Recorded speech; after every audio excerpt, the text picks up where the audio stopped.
Let's talk about what NORTIV 8 just sent for my review. These things are super cool. Now, first of all, very, very stylish. I love the black on black. I love kind of all those little rubber accents on the on both sides, actually. Super, super pretty.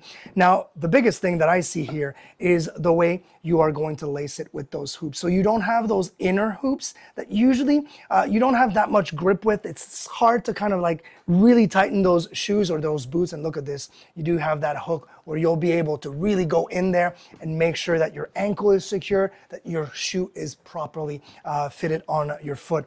As far as the grip, this is definitely a great hiking boot because the grip is great, but also this entire boot is waterproof. So it doesn't matter what kind of puddle you'll be in, if it's raining, if it's snowing, this is going to be super comfortable.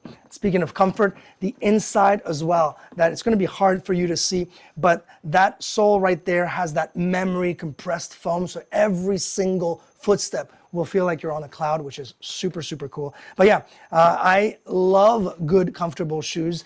Just another thing to point, these are not steel toe shoes. They do look like it because they are reinforced, but they're reinforced with the rubber to make your hiking a lot lighter, but also a lot safer as well. But yeah, these things are fantastic. Love them.